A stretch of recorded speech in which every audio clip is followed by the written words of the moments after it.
এখন আমি সংসারের অভাবের কারণে আমি এই রাস্তায় পিঠে বাজতে নামছি। রিটার্ন আসছে ওটার মতো দেওয়ার মতো ক্ষমতা আমাদের নাই। অভাবের সংসার গৃহবধূ তন্নির। স্বামীর সামান্য আয়ে কোনো রকমে টেনে টুনে চলে সংসার।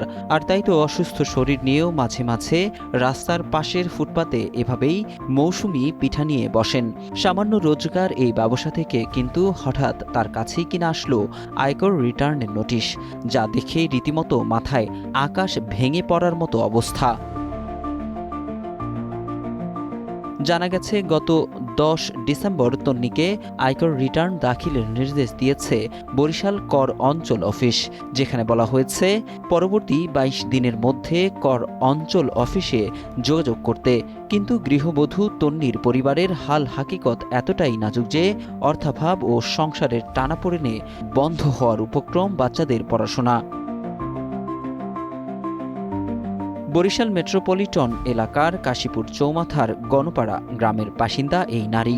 সরেজমিনে দেখা গেছে চৌমাথা বাজারের এই ফুটপাতে বসেই পিঠা বিক্রি করেন তন্নি ও তার মা। একই বাজারে ভ্যানগাড়িতে স্বল্প মূল্যের পোশাক বিক্রির ব্যবসা করেন এই নারীর স্বামী সুমন হাওলাদার। পাশেই তাদের ঝুপড়ির ঘর। ভুক্তভোগী তন্নি জানায়, হঠাৎই তার কাছে আসে এই নোটিশ, কিন্তু এটি কি বা কেন তা শুরুতে তিনি বুঝতে পারেননি। আমি এইসব নোটিশের ব্যাপারে কিছুই জানি না। 10 তারিখ সকালে আমার কাছে ফোন আসছিল। ফোন আসার পর আর কি সেই ডাকঘর দিয়ে বলছে যে না ভাই এরকম তন্নি আক্তারের নামে তো একটা কাগজ আসছে, চিঠি আসছে, চিঠিটা নিয়ে যান। আমি তো তেরম পড়তে পারি না আর বুঝি না এইসব বিষয়, আপনি একটু দেখেন। পরে আমার কাকি তো শিক্ষিত মানুষ, লেখাপড়া জানে, সে পড়ছে, পড়িয়ে বলছে যে মনে হয় এটা একটা আয়করের চিঠি আইছে, তোমার ইনকাম বেশি, তোমার সরকার মাধ্যমে তোমার কাছে ট্যাক্স চাইতে আছে। ভুক্তভোগী তন্নি আরও জানান, অভাব অনটনে সংসারই চলে না তার ধারণা তার এক আত্মীয় থাকতে পারেন এই আয়কর রিটার্নের নোটিশ পাঠানোর পেছনে, যার সঙ্গে আছে জমিজমা নিয়ে বিরোধ।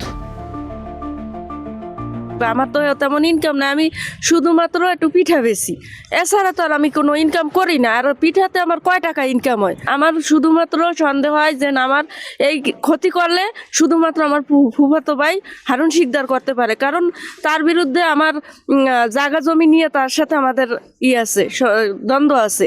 হ্যাঁ, অলরেডি সে আমাদের এর আগে আমার হাজব্যান্ডের নামে 6টা মামলা দিছে। হারুন শিকদার আমার হাজব্যান্ডের 6টা মামলা দিছে। এই মামলা চালাইতে আছি আমি। আমার সপ্তাহে একটা কিস্তি আছে, মাসে একটা কিস্তি আছে, এগুলো আমি চালাইতে পারি না। ঘরে বাজার সদায় খাইতে পারি না, বাচ্চা কাচ্চা নিয়ে লেখাপড়া করাইতে পারি না, বাচ্চা কাচ্চা নিয়ে না খাই থাকি আমি, এরকম করে আমার সংসার চলে। তাহলে আমি কিভাবে এই ট্যাক্স দিব সরকারের? আমি কোনো কাজই করি না ভাই, আমি এই ভালো এই খারাপ, আমার শরীরে অনেক রোগ আছে। আমি এই কাজ করি, আবার দেখা গেছে অসুস্থ হয়ে পড়ি, আবার কতক্ষণ শুয়ে থাকি, আবার একটু ভালো লাগে, আবার একটু করি। এখন আমি সংসারের অভাবের কারণে আমি এই রাস্তায় পিঠে বাজতে নামছি।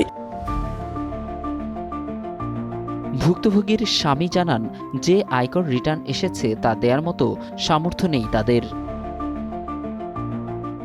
রিটার্ন আসছে ওটার মতো দেওয়ার মতো ক্ষমতা আমাদের নাই। আমি এই টুকিটাকি ব্যবসা করি, আগে কাঠমাস্তুরি কাজ করতাম, বুকে ব্যথাভাজি করতে পারি না, কিস্তি ছুটাই ব্যবসা করি। তখন ব্যবসা দিয়ে আমার সংসার চলে না, তখন আমার ওয়াইফ রাস্তায় ফিটে বেসে, তো আমরা কীভাবে ইনকাম ট্যাক্স দিব? কীভাবে হয়েছে এটা আমরা তো করি না, এটা যে কোনো লোক আমার ওয়াইফের কাছ থেকে মোবাইল নিছে বা ঘরে মোবাইল ছিল নিয়ে করছে। ব্যাংকে যাই, ব্যাংকে বা মোবাইল নিতে পারে, যে কোনো অফিসার চাইছে মোবাইলটা নিতে পারে, আমরা তো মেসেজও বের করতে পারি না।